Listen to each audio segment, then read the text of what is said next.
Magandang araw sa inyo. Ako si Kiandra Cordua. At ako naman si Carl Ragunton. Sa video ulat na ito ay tatalakayin natin ang usaping economics. Ang basehan ng mga impormasyong aming ibabahagi ay ang artikulong isinulat ni Tereso S. Tulao Jr. na pinamagatang Economics sa Diwang Pilipino. Halo-halo, tingi-tingi, at sari-sari. Ano nga ba ang economics? Ang salitang economics ay maraming kahulugan. Siguro'y naiisip mo sa salitang ito ay kalakal, produkto, pamumuhunan o kaya'y trabaho. Madalas din itong pakahulugan bilang isang pag-aaral sa paggamit at paggawa ng mga kayamanan. Siyempre, maaari ring maisip na ito'y may kinalaman sa mga gawain ng mga ekonomista. Ngunit ang pamantayang definisyon ng economics ay nagmula kay Samuelson, isang tanyag na author sa nabanggit na larangan.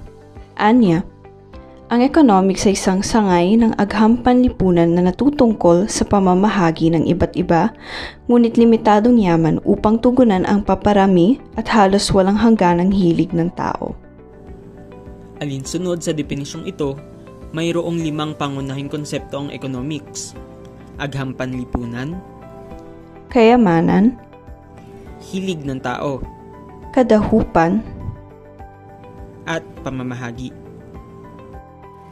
Tulad na lamang na nabanggit kanina, ang economics ay maituturing na isang sangay ng agham panlipunan sapagkat inaaral nito kung paano tumutugon ng lipunan sa problema ng kabuhayan at kaunlaran, pati na rin ang kanilang interaksyon at relasyon sa isa't isa. Ayon kay Milton Friedman, nahahati ang economics sa dalawa. Positibong pagsusuri ang itinuturing ng siyentipikong pagsusuri sa larangan ng economics at ito ay nakabatay sa mga teorya. Normatibong pagsusuri naman ay tila praktikal at may kaugnayan sa problemang kinakaharap ng lipunan. Sa una ay makakabuo ka ng mga solusyong ginamitan ng mga pag-aaral, ngunit may mga pagkakataong hindi makatotohanan sa realidad. Sa isa naman ay mga solusyong praktikal sa totoong buhay at may halong personal na pag-iisip. Hanggang sa ngayon, hindi alam at pinagdedebatihan pa rin kung alin dito sa dalawa ang mas mainam. Ngunit para kay Tulao ay dapat parehas bigyang diin ang mga ito. Totoo naman ito dahil sa buhay natin ngayon, dapat tayo maging praktikal pero dapat pa rin pag-aralan ang bawat galaw at desisyong gagawin natin. Dumako na tayo sa ikalawang konsepto ng economics, ang kayamanan at pinagkukunang yaman. Ang kayamanan ay binubuo ng katangian ng mga tao, mga bunga ng kalikasan at mga bagay na gawang tao. Samantala, ang pinagkukunang yaman ay tumutukoy sa mga tao o sa populasyon. Halimbawa, ang ating workforce. Sa mga likas na yaman o natural resources. Halimbawa, mga hilaw na material. At mga yamang pisikal o ang ating physical resources. Halimbawa, ang mga infrastructure sa ating bansa. Kadalasang inilalarawan ang Pilipinas bilang isang mayamang bansa. Sa kabila nito, marami pa rin sa mga Pilipino ang nabubuhay sa kahirapan. Maituturing na malaking impluwensya ang pandemya sa katotohanan ito kung magbabase lamang sa kasalukuyang sitwasyon. Ngunit sa mga nakaraang taon, ilan sa mga salik na nagdedetermina nito ay ang laki ng populasyon sa ating bansa, na patuloy na lumolobo kada taon, ang porsyento ng mga mamamayang Pilipinong nagkokonsumo ngunit hindi pa tumutulong sa mga gawaing pamproduksyon, partikular na ang mga menor de edad, ang porsyento ng mga Pilipinong walang trabaho, at ang porsyento ng lakas paggawang sa ibang bansa naghahanap buhay. Mayroon pang ibang salik bukod sa mga nabanggit.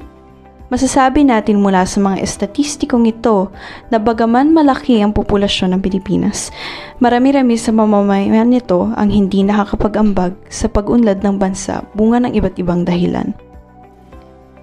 Mayaman na rin sa natural resources ang ating bansa, subalit tulad sa yamang tao, mayroon din tayong krisis na kinahaharap sa aspetong ito. Higit na mabilis ang paggamit at pagkaubos ng mga likas na yaman kaysa pagpalit sa mga ito. Bukod pa rito, mayroon rin tayong kakulangan sa pagbuo ng mga produktong mataas ang kalidad.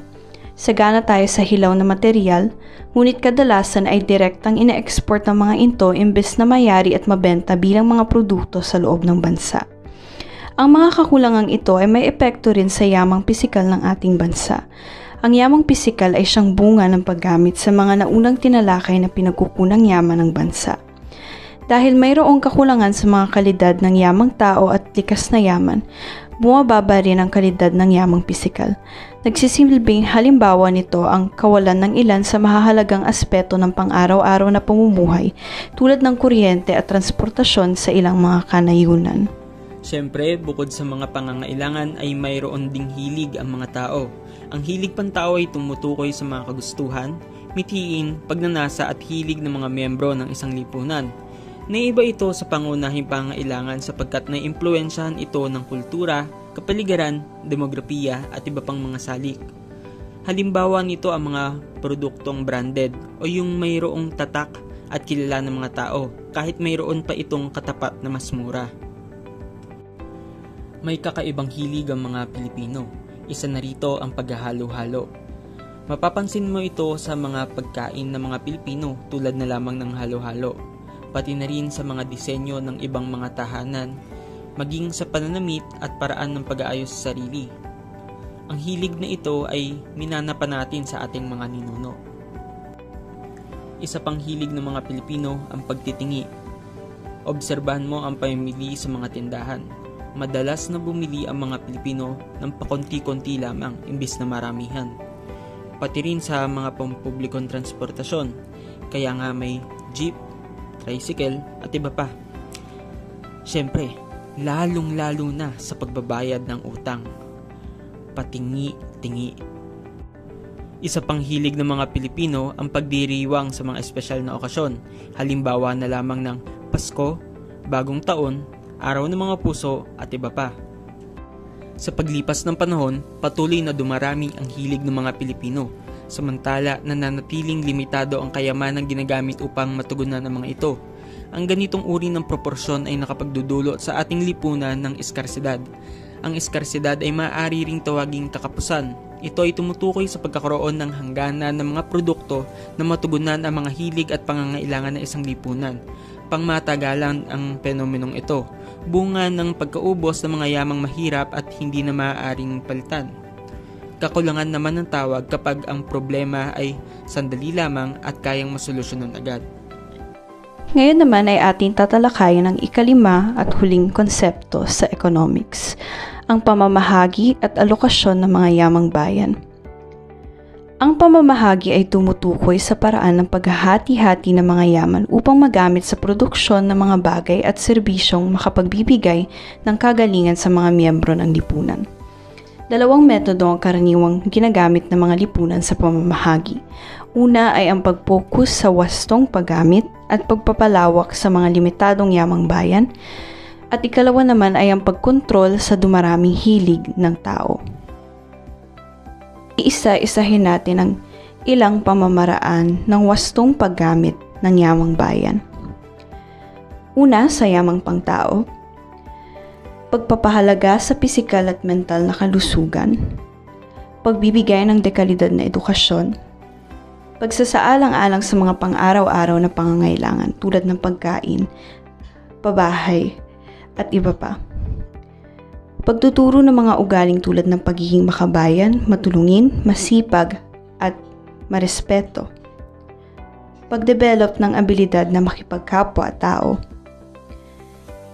At iba pang pamamaraang nakapagpapayaman ng kapabilidad ng isang taong makatulong sa pagpapaunlad ng ekonomiya ng bansa. Ikalawa naman, sa likas na yaman, pagtitipid sa mga yamang mahirap o hindi na maaaring palitan, pag-uulit ng paggamit sa mga bagay na maaari pang mapakinabangan, pangangalaga sa mga lokasyon kung saan makatatagpo ng likas na yaman. At huli naman sa yamang pisikal, pangangalaga at pagmementena ng mga estrukturang pisikal, pag-iingat sa paggamit ng makinarya, at pagiging matipid at maalam sa wastong paggamit ng kuryente. Ilan lamang ito sa mga halimbawa. Dumako naman tayo sa pagtitimpi o pagkontrol sa hilig ng mga tao. Ang una ay ang pamamaraang tradisyonal. Ito ay tumutukoy sa pagtitimpi ayon sa mga limitasyong ipinapataw ng tradisyon at kultura sa mga tao. totoong nakokontrol nito ang hilig ng mga tao. Ngunit, hindi ito bukas sa mga makabagong pamaraan o ideya. Ang pangalawa naman ay ang pamamaraan ng pagpaplanong sentral. Sa ganitong sistema, mayroong isang institusyong pangbayan na naglilimita sa mga hilig ayon sa isang pamantayang panlipunan. Ngunit sa ganitong pamamaraan ay tila nahadlangan ang kalayaan ng mga mamayang magdesisyon at mamili ng kani-kanilang mga hilig.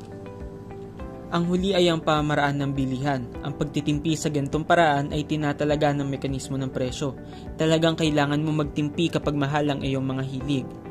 Ngunit ang tunay na makakapagtamasa ng benepisyo nito ay ang mga mamamayang may sapat na pambili ng kanilang mga gusto o hilig.